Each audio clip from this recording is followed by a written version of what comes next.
नमस्कार दोस्तों, आइए सुनते हैं मुंशी प्रेमचंद की कहानी पर्वत यात्रा। लेकिन उससे पहले अगर आपने अभी तक मेरे चैनल को सब्सक्राइब नहीं किया है तो प्लीज़ मेरे चैनल को सब्सक्राइब कर लें और वीडियो को लाइक और शेयर करना ना भूलें। तो आइए शुरू करते हैं आज की कहानी पर्वत यात्रा। प्रातःकाल मोहम्मद गुलाबाज खां ने नमाज पढ़ी, कपड़े पहने और महरी से किराए की गाड़ी लाने को कहा।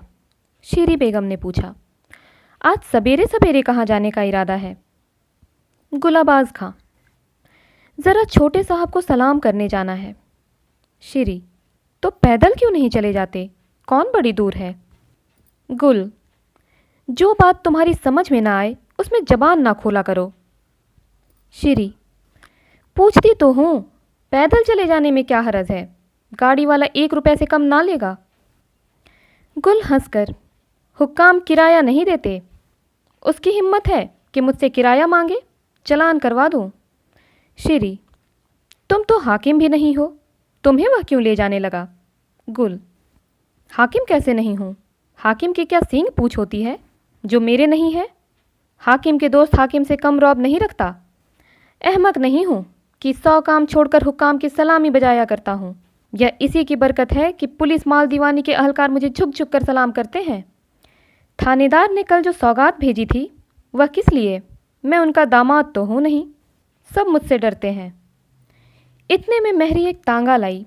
खां साहब ने फौरन साफा बांधा और चले। शीरी ने कहा, अरे तो पान तो खाते जाओ। गुल, हाँ लाओ, हाथ में मेहंदी भी लगा दो। अरे नेकबख्त, हुक्काम के सामने पान खाकर जाना बेअदबी है। शीरी, आओगे कब तक? खाना तो यहीं खाओगे। गुल, तुम मेरे खाने की फिक्र ना करना, शायद कुंवर साहब के यहाँ चला जाऊं। कोई मुझे पूछे तो कहला देना बड़े साहब से मिलने गए हैं। खां साहब आकर तांगे पर बैठे। तांगे वाले ने पूछा, हुजूर कहाँ चलूं? गुल, छोटे साहब के बंगले पर, सरकारी काम से जाना है। तांगे वाला, हुजूर को वहाँ कितनी देर लगेगी? गुल, यह मैं कैसे बता दूं? यह तो हो नहीं सकता कि साहब मुझसे बार बार बैठने को कहें और मैं उठकर चला जाऊं। सरकारी काम है, ना जाने कितनी देर लगे। बड़े अच्छे आदमी है बेचारे, मजाल नहीं कि जो बात कह दूं उससे इनकार कर दे। आदमी को गरूर ना करना चाहिए, गरूर करना शैतान का काम है। मगर कई थानेदारों से जवाब तलब कर चुका हूँ। जिसको देखा कि रियाया को ईज़ा पहुँचाता है उसके पीछे पड़ जाता हूँ। तांगे वाला, हुजूर पुलिस बड़ा अंधेर करती है, जब देखो बेगार। कभी आधी रात को बुला भेजा, कभी फजीर को। मरे जाते हैं हुजूर, उस पर हर मोड़ पर सिपाहियों को पैसे चाहिए, ना दे तो झूठा चालान कर दे। गुल, सब जानता हूँ जी, अपनी झोपड़ी में बैठा सारी दुनिया की सैर किया करता हूँ। वहीं बैठे बैठे बदमाशों की खबर लिया करता हूँ। देखो, तांगे को बंगले के भीतर ना ले जाना, बाहर फाटक पर रोक देना। तांगे वाला, अच्छा हुजूर। अच्छा अब देखिए, वह सिपाही मोड़ पर खड़ा है, पैसे के लिए हाथ फैलाएगा, ना दूं तो ललकारेगा। मगर आज कसम कुरान की टका सा जवाब दे दूंगा। हुजूर बैठे हैं तो क्या कर सकता है?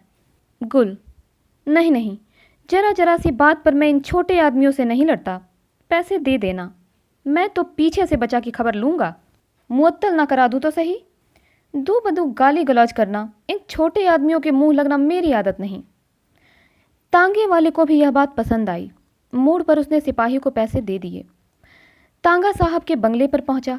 खां साहब उतरे और जिस तरह कोई शिकारी पैर दबा दबा कर चौकन्नी आंखों से देखता हुआ चलता है, उसी तरह आप बंगले के बरामदे में जाकर खड़े हो गए। बैरा बरामदे में बैठा था।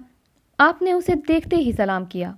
बैरा, हुजूर तो अंधेर करते हैं, सलाम हमको करना चाहिए और आप पहले ही हाथ उठा देते हैं। गुल, अजी इन बातों में क्या रखा है? खुदा की निगाह में सब इंसान बराबर है। बैरा, हुजूर को अल्लाह सलामत रखे, क्या बात कही है। हक तो यह है, पर आदमी अपने को कितना भूल जाता है। यहाँ तो छोटे छोटे अमले भी इंतज़ार करते रहते हैं कि यह हाथ उठावे। साहब को इत्तला कर दूँ? गुल, आराम में हो तो रहने दो, अभी ऐसी कोई जल्दी नहीं।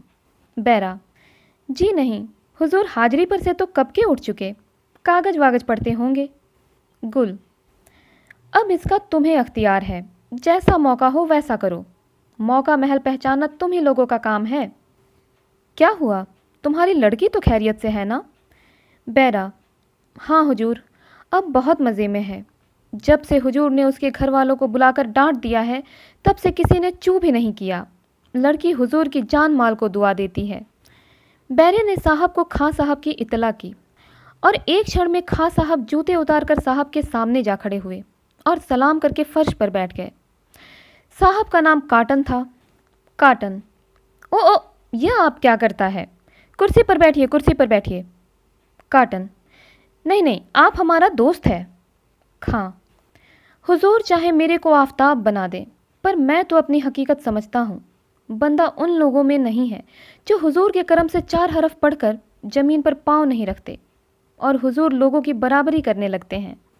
काटन, खां साहब आप बहुत अच्छे आदमी हैं। हम आज के 5वें दिन नैनीताल जा रहा है, वहाँ से लौट कर आपसे मुलाकात करेगा। आप तो कई बार नैनीताल गया होगा।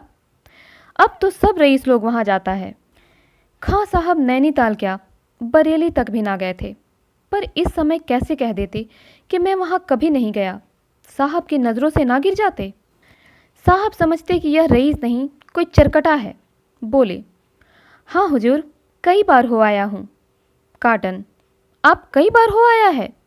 हम तो पहली दफ़ा जाता है, सुना बहुत अच्छा शहर है। खां, बहुत बड़ा शहर है हुजूर, मगर कुछ ऐसा बड़ा भी नहीं है।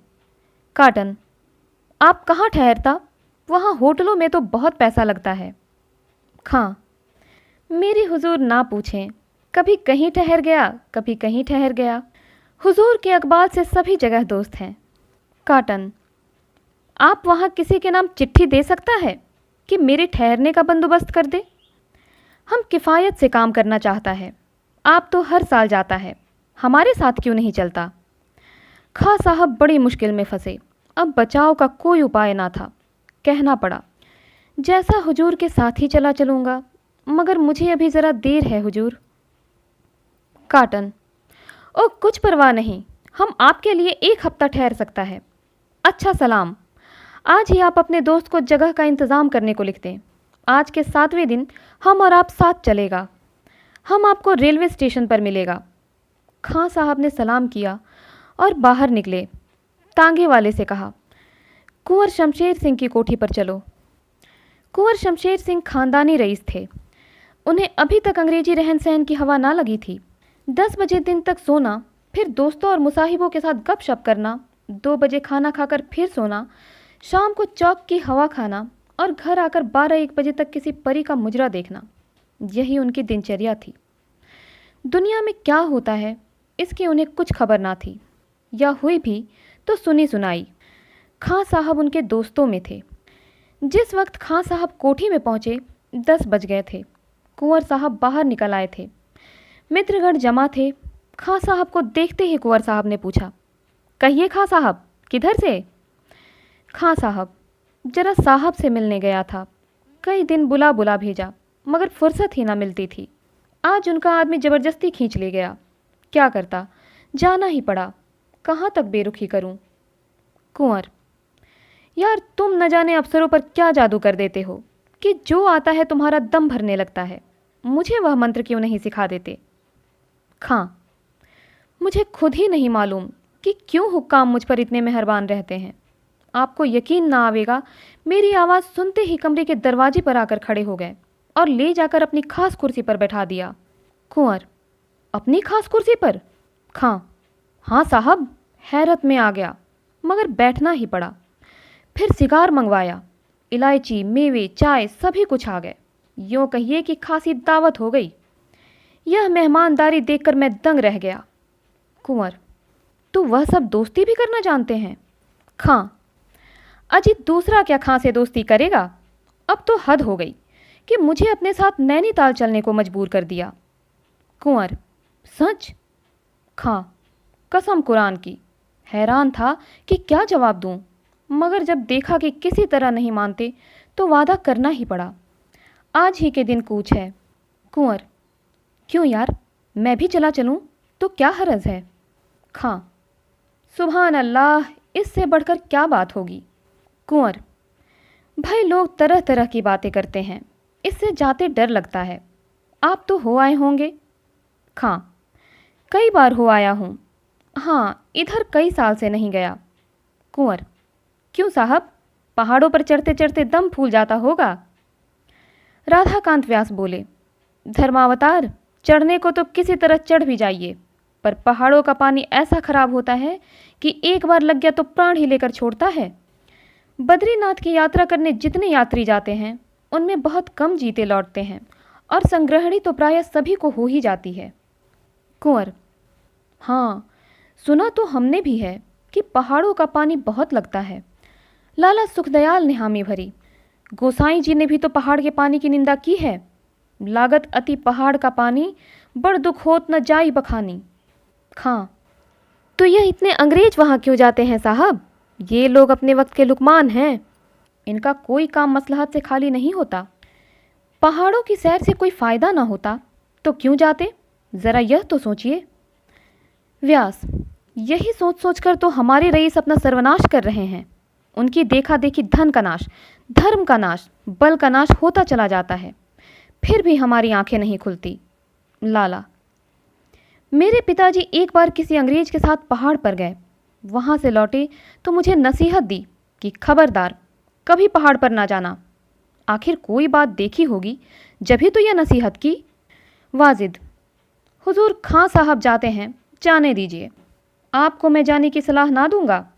जरा सोचिए, कोसों की चढ़ाई, फिर रास्ता इतना खतरनाक कि खुदा की पनाह, जरा सी पगडंडी और दोनों तरफ कोसों का खड्ड। नीचे देखा और थरथरा कर आदमी गिर पड़ा, और जो कहीं पत्थरों में आग लग गई तो चलिए वारा न्यारा हो गया, जल भुन के कबाब हो गए। खां, और जो लाखों आदमी पहाड़ पर रहते हैं? वाजिद, उनकी और बात है भाई साहब। खां, और बात कैसी, क्या वे आदमी नहीं हैं?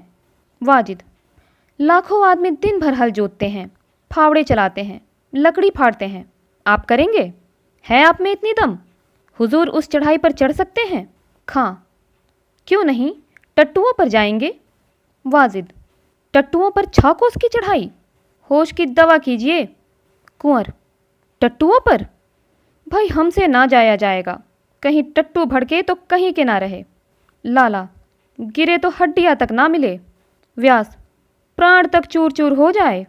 वाजिद, खुदाबंद, एक ज़रा सी ऊंचाई पर से तो आदमी देखता है तो कांपने लगता है, ना कि पहाड़ की चढ़ाई। कुंवर, वहाँ सड़कों पर इधर उधर ईंट या पत्थर के मुंडेर नहीं बनी हुई है। वाजिद, खुदाबंद, मंजिलों के रास्ते में मुंडेर कैसी? कुंवर, आदमी का काम तो नहीं है। लाला, सुना वहाँ घींघा निकल आता है। कुंवर, अरे भाई यह बुरा रोग है, तब मैं वहाँ जाने का नाम भी ना लूँगा। खां, आप लाला साहब से पूछें कि साहब लोग जो वहाँ रहते हैं उनको घींघा क्यों नहीं हो जाता। लाला, वह लोग ब्रांडी पीते हैं, हम और आप उनकी बराबरी कर सकते हैं भला? फिर उनका अकबाल। वाजिद, मुझे तो यकीन नहीं आता कि खां साहब कभी नैनीताल गए हों, इस वक्त डींग मार रहे हैं। क्यों साहब, आप कितने दिन रहे वहाँ? खां, कोई 4 बरस तक रहा था। वाजिद, आप वहाँ किस मोहल्ले में रहते थे? खां गड़बड़ा कर, जी मैं। वाजिद, आखिर आप 4 बरस कहाँ रहे? खां, देखिए याद आ जाए तो कहूँ। वाजिद, जाइए भी, नैनीताल की सूरत तक तो देखी नहीं, गप हाँक दी कि वहाँ 4 बरस तक रहे। खां, अच्छा साहब, आप ही का कहना सही, मैं कभी नैनीताल नहीं गया, बस अब तो आप खुश हुए। कुंवर, आखिर आप क्यों नहीं बताते कि नैनीताल में आप कहाँ ठहरे थे? वाजिद, कभी गए हो तब न बताएं। खां, कह तो दिया कि मैं नहीं गया, चलिए छुट्टी हुई। अब आप फरमाइए कुंवर साहब, आपको चलना है या नहीं? ये लोग जो कहते हैं सब ठीक है, वहाँ घेघा निकल आता है, वहाँ का पानी इतना ख़राब है कि खाना बिल्कुल हजम नहीं होता, वहाँ हर रोज़ 10-5 आदमी खड्ड में गिरा करते हैं। अब आप क्या फ़ैसला करते हैं? वहाँ जो मज़े हैं वह यहाँ ख्वाब में भी नहीं मिल सकते। जिन हुक्काम के दरवाजे पर घंटों खड़े रहने पर भी मुलाकात नहीं होती, उनसे वहाँ 24 घंटे का साथ रहेगा। मिसों के साथ झील में सैर करने का मजा अगर मिल सकता है तो वहीं। अजी सैकड़ों अंग्रेज़ों से तो दोस्ती हो जाएगी, 3 महीने वहाँ रहकर आप इतना नाम हासिल कर सकते हैं जितना यहाँ जिंदगी भर भी ना होगा। बस, और क्या कहूँ। कुंवर, वहाँ बड़े बड़े अंग्रेज़ों से मुलाकात हो जाएगी। खां, जनाब, दावतों के मारे आपको दम मारने की मोहलत ना मिलेगी। कुंवर, जी तो चाहता है कि एक बार देख ही आए। खां, तो बस तैयारी कीजिए। सभाजन ने जब देखा कि कुंवर साहब नैनीताल जाने के लिए तैयार हो गए तो सब के सब हाँ में हाँ मिलाने लगे। व्यास, पर्वत कंदराओं में कभी कभी योगियों के दर्शन हो जाते हैं। लाला, हाँ साहब, सुना है 200-200 साल के योगी वहाँ मिलते हैं। जिसकी ओर एक बार आंख उठाकर देख लिया उसे चारों पदार्थ मिल गए। वाजिद, मगर हुजूर चले तो इस ठाट से चले कि वहाँ के लोग भी कहें कि लखनऊ के कोई रईस आए हैं। लाला, लक्ष्मी हथिनी को ज़रूर ले चलिए। वहाँ कभी किसी ने हाथी की सूरत काहे को देखी होगी। जब सरकार सवार होकर निकलेंगे और गंगा जमुनी हौदा चमकेगा तो लोग दंग हो जाएंगे। व्यास, एक डंका भी हो तो क्या पूछना। कुंवर, नहीं साहब, मेरी सलाह डंके की नहीं है, देश देखकर भेष बनाना चाहिए। लाला, हाँ, डंके की सलाह तो मेरी भी नहीं है, पर हाथी के गले में घंटा ज़रूर हो। खां, जब तक वहाँ किसी दोस्त को तार दे दीजिए कि एक पूरा बंगला ठीक कर रखे, छोटे साहब को भी उसी में ठहरा लेंगे। कुंवर, वह हमारे साथ क्यों ठहरने लगे, अफसर हैं। खां, उनको लाने का जिम्मा हमारा, खींच खींच कर किसी न किसी तरह ले ही आऊँगा। कुंवर, अगर उनके साथ ठहरने का मौका मिले तब तो मैं समझूं नैनीताल का जाना पारस हो गया। 1 हफ्ता गुजर गया, सफ़र की तैयारियां हो गई। प्रातःकाल काटन साहब का खत आया कि आप हमारे यहाँ आएंगे या मुझसे स्टेशन पर मिलेंगे। कुंवर साहब ने जवाब लिखवाया कि आप इधर ही आ जाइएगा, स्टेशन का रास्ता इसी तरफ से है, मैं तैयार रहूँगा। यह खत लिखवाकर कुंवर साहब अंदर गए तो देखा कि उनकी बड़ी साली रामेश्वरी देवी बैठी हुई हैं। उन्हें देखकर बोली, क्या आप सचमुच नैनीताल जा रहे हैं। कुंवर, जी हाँ, आज रात की तैयारी है। रामेश्वरी, अरे आज ही रात को, यह नहीं हो सकता, कल बच्चा का मुंडन है, मैं एक न मानूंगी। आप ही ना होंगे तो लोग आकर क्या करेंगे। कुंवर, तो आपने पहले ही क्यों न कहला दिया, पहले से मालूम होता तो मैं कल जाने का इरादा ही क्यों करता। रामेश्वरी, तो इसमें लाचारी की कौन सी बात है, कल न सही 2-4 दिन बाद सही। कुंवर साहब की पत्नी सुशीला देवी बोली, हाँ और क्या, 2-4 दिन बाद ही जाना, क्या साइट टली है। कुंवर, छोटे साहब से वादा कर चुका हूँ, वह रात ही को मुझे लेने आएंगे, आखिर वह अपने दिल में क्या कहेंगे। रामेश्वरी, ऐसे ऐसे वादे हुआ ही करते हैं, छोटे साहब के हाथ कुछ बिक तो नहीं गए हो। कुंवर, मैं क्या कहूँ कि कितना मजबूर हूँ, बहुत लज्जित होना पड़ेगा। रामेश्वरी, तो गोया जो कुछ है वह छोटे साहब ही हैं, मैं कुछ नहीं। कुंवर, आखिर साहब से क्या कहूँ, कौन बहाना करूँ। रामेश्वरी, कह दो कि हमारे भतीजे का मुंडन है, हम 1 सप्ताह तक नहीं चल सकते, बस छुट्टी हुई। कुंवर हंसकर, कितना आसान कर दिया है आपने इस समस्याओं को, ऐसा हो सकता है कहीं कहीं मुंह दिखाने लायक ना रहूँगा। सुशीला, क्यों, हो सकने को क्या हुआ, तुम उसके गुलाम तो नहीं हो। कुंवर, तुम लोग बाहर तो निकलती बैठती हो नहीं, तुम्हें क्या मालूम कि अंग्रेज़ों के विचार कैसे होते हैं।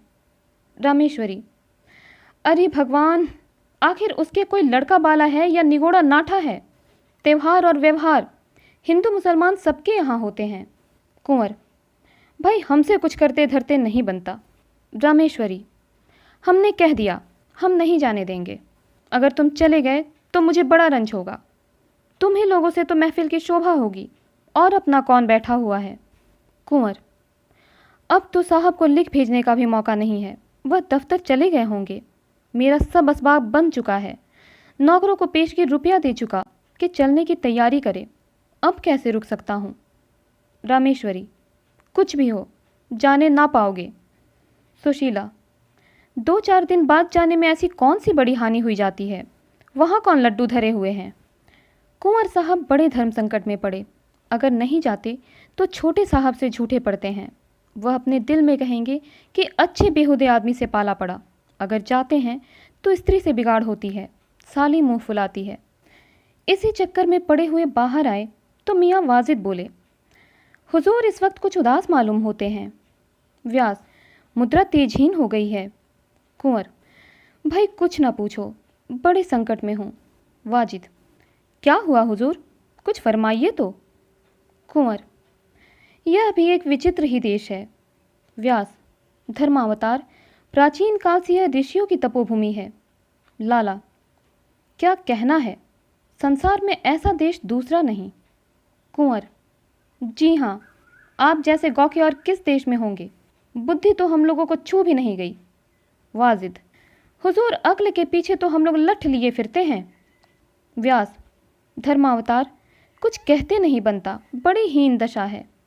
कुंवर, नैनीताल जाने को तैयार था, अब बड़ी साली कहती है कि मेरे बच्चे का मुंडन है, मैं ना जाने दूंगी, चले जाओगे तो मुझे रंज होगा, बतलाइए अब क्या करूं। ऐसी मूर्खता और कहाँ देखने में आएगी। पूछो, मुंडन ना ही करेगा, नाच तमाशा देखने वालों के शहर में कमी नहीं, एक मैं न होऊंगा ना सही, मगर उनको कौन समझाए। व्यास, दीन बंधु, नारी हट तो लोक प्रसिद्ध है ही। कुंवर, अब यह सोचिए कि छोटे साहब से क्या बहाना किया जाएगा। वाजिद, बड़ा नाजुक मुआमला आ पड़ा हुजूर। लाला, हाकिम का नाराज़ हो जाना बुरा है। वाजिद, हाकिम मिट्टी का भी हो फिर भी हाकिम ही है। कुंवर, मैं तो बड़ी मुसीबत में फंस गया। लाला, हुजूर अब बाहर ना बैठें, मेरी तो यही सलाह है, जो कुछ सिर पर पड़ेगी हम ओढ़ लेंगे। वाजिद, अजी पसीने की जगह खून गिरा देंगे, नमक खाया है कि दिल लगी है। लाला, हाँ मुझे भी यही मुनासिब मालूम होता है, आप लोग कह दीजिए बीमार हो गए हैं। अभी यही बातें हो रही थीं कि नौकर ने आकर हाँफते हुए कहा, सरकार को आया है, तो सरकार का बुलावत है। कुंवर, कौन है पूछा नहीं। नौकर, को रंगरेज है सरकार, लाल लाल मुंह है, घोड़ा पर सवार है। कुंवर, कहीं छोटे साहब तो नहीं हैं। भाई मैं तो भीतर जाता हूँ, अब आबरू तुम्हारे हाथ है। कुंवर साहब ने तो भीतर घुसकर दरवाज़ा बंद कर लिया। वाजिद अली ने खिड़की से झांक कर देखा तो छोटे साहब खड़े थे, हाथ पांव फूल गए। अब साहब के सामने कौन जाए, किसी की हिम्मत नहीं पड़ती, एक दूसरे को ठेल रहा है। लाला, बढ़ जाओ वाजिद अली, देखो क्या कहते हैं। वाजिद, आप ही क्यों नहीं चले जाते। लाला, आदमी ही तो वह भी हैं, कुछ खा तो न जाएगा। वाजिद, तो चले क्यों नहीं जाते। काटन साहब 2-3 मिनट खड़े रहे, अब यहाँ से कोई न निकला तो बिगड़ कर बोले, यहाँ कौन आदमी है, कुंवर साहब से बोलो काटन साहब खड़ा है। मियाँ वाजिद बौखलाए हुए आगे बढ़े और हाथ बांधकर बोले, खुदाबंद, कुंवर साहब ने आज बहुत देर से खाना खाया तो तबीयत कुछ भारी हो गई है, इस वक्त आराम में है, बाहर नहीं आ सकते। काटन, ओह तुम यह क्या बोलता है, वह तो हमारे साथ नैनीताल जाने वाला था, उसने हमको खत लिखा था। वाजिद, हाँ हुजूर, जाने वाले तो थे पर बीमार हो गए। काटन, बहुत रंज हुआ। वाजिद, हुजूर इत्तफाक है। काटन, हमको बहुत अफसोस है, कुंवर साहब से जाकर बोलो हम उनको देखना मांगता है। वाजिद, हुजूर बाहर नहीं आ सकते। काटन, कुछ परवाह नहीं, हम अंदर जाकर देखेगा। कुंवर साहब दरवाजे से चिमटे हुए काटन साहब की बातें सुन रहे थे। नीचे की सांस नीचे थी, ऊपर की ऊपर। काटन साहब को घोड़े से उतरकर दरवाजे की तरफ आते देखा तो गिरते पड़ते दौड़े और सुशीला से बोले, दुष्ट मुझे देखने घर में आ रहा है, मैं चारपाई पर लेट जाता हूँ, चटपट लिहाफ निकलवाओ और मुझे उड़ा दो, 10-5 शीशियाँ लाकर इस गोल मेज पर रखवा दो। इतने में वाजिद अली ने द्वार खटखटा कर कहा, महरी दरवाज़ा खोल दो, साहब बहादुर कुंवर साहब को देखना चाहते हैं।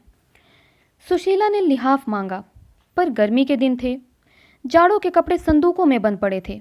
चटपट संदूक खोलकर 2-3 मोटे मोटे लिहाफ लाकर कुंवर साहब को उड़ा दिए गए। फिर अलमारी से कई शीशियाँ और कई बोतल निकालकर मेज पर चुन दिए और महरी से कहा, जाकर दीवार खोल दो, मैं ऊपर चली जाती हूँ। काटन साहब ज्यों ही कमरे में पहुँचे कुंवर साहब ने लिहाफ से मुंह निकाला और कराहते हुए बोले, बड़ा कष्ट है हुजूर, सारा शरीर फूंका जाता है। काटन, आप दोपहर तक तो अच्छा था। खां साहब हमसे कहता था कि आप तैयार हैं। कहाँ दर्द है? कुंवर, हुजूर पेट में बहुत दर्द है, बस यही मालूम होता है कि दम निकल जाएगा। काटन, हम जाकर सिविल सर्जन को भेज देता है, वह पेट का दर्द अभी अच्छा कर देगा। आप घबराएं नहीं, सिविल सर्जन हमारा दोस्त है। काटन चला गया तो कुंवर साहब फिर बाहर आ बैठे। रोज़ा बख्शाने गए थे, नमाज गले पड़ी। अब यह फिक्र पैदा हुई कि सिविल सर्जन को कैसे टाला जाए। कुंवर, भाई यह तो नई बला गले पड़ी। वाजिद, कोई जाकर खां साहब को बुला लाओ, कहना अभी चलिए, ऐसा न हो कि वह देर करें और सिविल सर्जन यहाँ सिर पर सवार हो जाए। लाला, सिविल सर्जन की फीस भी बहुत होगी। कुंवर, अजी तुम्हें फीस की पड़ी है, यहाँ जान आफत में है। अगर 100-200 लेकर गला छूट जाए तो अपने को भाग्यवान समझूं। वाजिद अली ने फिटन तैयार कराई और खां साहब के घर पहुँचे। देखा तो वह असबाब बंधवा रहे थे। उनसे सारा किस्सा बयां किया और कहा, अभी चलिए, आपको बुलाया है। खां, मामला बहुत टेढ़ा है, बड़ी दौड़ धूप करनी पड़ेगी। कसम खुदा की, तुम सब के सब गर्दन मार देने के लायक हो। ज़रा सी देर के लिए मैं टल क्या गया कि सारा खेल ही बिगाड़ दिया। वाजिद, खां साहब हमसे तो उड़िए नहीं, कुंवर साहब बौखलाए हुए हैं। 200-400 का वारा न्यारा है, चलकर सिविल सर्जन को मना कर दीजिए। खां, चलो शायद कोई तरकीब सूझ जाए। दोनों आदमी सिविल सर्जन की तरफ चले। वहाँ मालूम हुआ कि साहब कुंवर साहब के मकान पर गए हैं। फ़ौरन फिटन घुमा दी और कुंवर साहब की कोठी पर पहुँचे। देखा तो सर्जन साहब इनेमा लिए हुए कुंवर साहब की चारपाई के सामने बैठे हुए हैं। खां, मैं तो हुजूर के बंगले से चला आ रहा हूँ, कुंवर साहब का क्या हाल है? डॉक्टर, पेट में दर्द है, अभी पिचकारी लगाने से अच्छा हो जाएगा। कुंवर, हुजूर अब दर्द बिल्कुल नहीं है, मुझे कभी कभी यह मर्ज हो जाता है और आप अच्छा हो जाता है। डॉक्टर, ओह आप डरता है, डरने की कोई बात नहीं है, आप 1 मिनट में अच्छा हो जाएगा। कुंवर, हुजूर मैं बिल्कुल अच्छा हूँ, अब कोई शिकायत नहीं है। डॉक्टर, डरने की कोई बात नहीं, यह सब आदमी यहाँ से हट जाए, हम 1 मिनट में अच्छा कर देगा। खां साहब ने डॉक्टर से कान में कहा, हुजूर अपनी रात की डबल फीस और गाड़ी का किराया लेकर चले जाएं, इन रईसों के फेर में ना पड़ें। यह लोग 12 महीने इसी तरह बीमार रहते हैं, 1 हफ्ते तक आकर देख लिया कीजिए। डॉक्टर साहब की समझ में यह बात आ गई। कल फिर आने का वादा करके चले गए। लोगों के सिर से बला टली। खां साहब की कारगुजारी की तारीफ होने लगी। कुंवर, खां साहब आप बड़े वक्त पर काम आए, जिंदगी भर आपका एहसान मानूंगा। खां, जनाब 200 चटाने पड़े, कहता था छोटे साहब का हुक्म है, मैं बिला पिचकारी लगाए ना जाऊंगा। अंग्रेजों का हाल तो आप जानते हैं, बात के पक्के होते हैं। कुंवर, यह भी कह दिया ना कि छोटे साहब को मेरी बीमारी की इतला कर दे और कह दे कि वह सफ़र करने के लायक नहीं है। खां, हाँ साहब, और रुपए दिए किस लिए? क्या मेरा कोई रिश्तेदार था? मगर छोटे साहब को होगी बड़ी तकलीफ़। बेचारे ने आपके बंगले के आसरे पर होटल का इंतज़ाम भी ना किया था, मामला बेढब हुआ। कुंवर, तो भाई मैं क्या करता, आप ही सोचिए। खां, यह चाल उल्टी पड़ी। जिस वक्त काटन साहब यहाँ आए थे, आपको उनसे मिलना चाहिए था, साफ कह देते। आज एक सख्त ज़रूरत से रुकना पड़ा, लेकिन खैर, मैं साहब के साथ रहूँगा, कोई ना कोई इंतज़ाम तो हो ही जाएगा।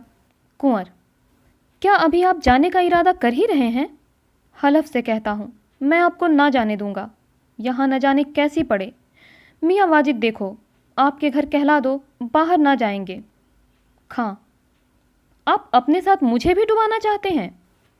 छोटे साहब आपसे नाराज़ भी हो जाएं तो क्या कर लेंगे, लेकिन मुझसे नाराज़ हो गए तो खराब ही कर डालेंगे। कुंवर, जब तक हम जिंदा हैं भाई साहब, आपको कोई तिरछी नज़र से भी नहीं देख सकता। जाकर छोटे साहब से कहिए कुंवर साहब की हालत अच्छी नहीं, मैं अब नहीं जा सकता। इसमें मेरी तरफ से भी उनका दिल साफ़ हो जाएगा और आपकी दोस्ती देखकर आपकी और इज़्ज़त करने लगेगा। खां, अब वह इज़्ज़त करे या ना करे, जब आप इतना इसरार कर रहे हैं तो मैं भी इतना बेमुरव्वत नहीं हूँ कि आपको छोड़कर चला जाऊं। यह तो हो ही नहीं सकता। ज़रा देर के लिए घर चला गया तो उसका इतना तावान देना पड़ा। नैनीताल चला जाऊं तो शायद कोई आपको उठा ही ले जाए। कुंवर, मज़े से 2-4 दिन जल से देखेंगे। नैनीताल में यह मज़े कहाँ मिलते। प्यास जी, अब तो यूँ नहीं बैठा जाता। देखिए आपके भंडार में कुछ हो तो 2-4 बोतलें निकालिए, कुछ रंग जमे। तो दोस्तों, उम्मीद करती हूँ कहानी आपको पसंद आई होगी। इसी प्रकार की और कहानियों के लिए हमारे साथ जुड़े रहें। मिलती हूँ अगली कहानी के साथ, तब तक के लिए धन्यवाद।